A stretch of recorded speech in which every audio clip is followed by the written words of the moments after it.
We came up to make awareness of our situation of the public licensed trade. We are closed 6 months now and we're trying to get some action to get opened. We need our livelihood back. And as far as financial and everything else, we are gone.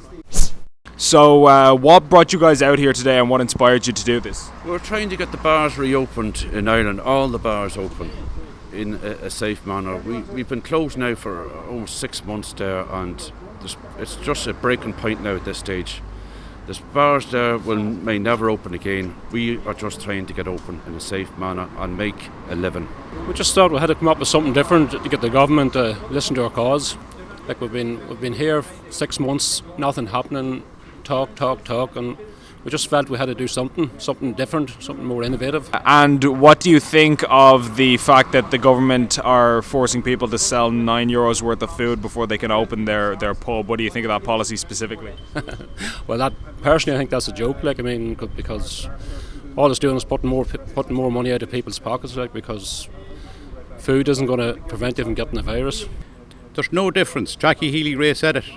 What's the difference between a pint and a sandwich and a pint by itself?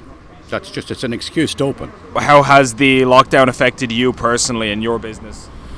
Oh, it's been devastation. We've been in our business there in our town. We're there for 5 generations there, and bills is all coming in there.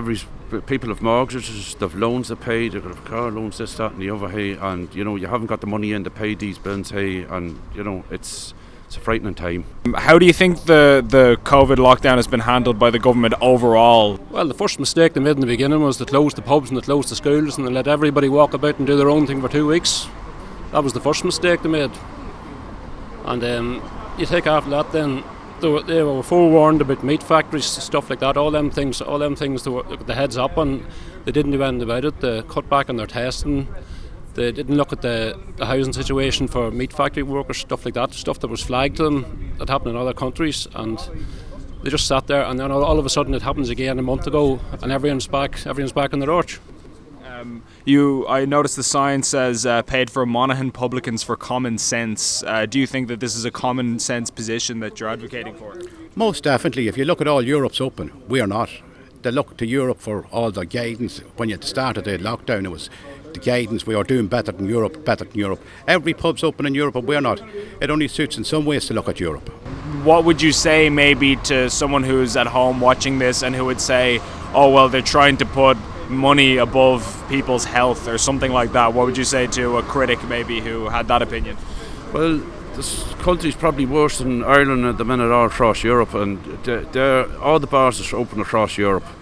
Why are we being picked on? All we want to do is constitutional right to make a fair living, and that's all we want, and we will do it in a safe way. Do you have any thoughts on Golfgate a couple of weeks ago and the fact that the politicians don't seem to follow the lockdowns that they impose on the ordinary citizens? Do you have any thoughts on that? It's the old saying again, do what I say, not what I do. What would you like to see the government do if you could be granted a wish list and say, they'll do whatever you ask? What would you ask of them to help the pubs get back on their feet? Just let us open. That's basically all, and get some more financial supports in place. Because we're 6 months without any income coming in. It's very hard to live on €350 a week.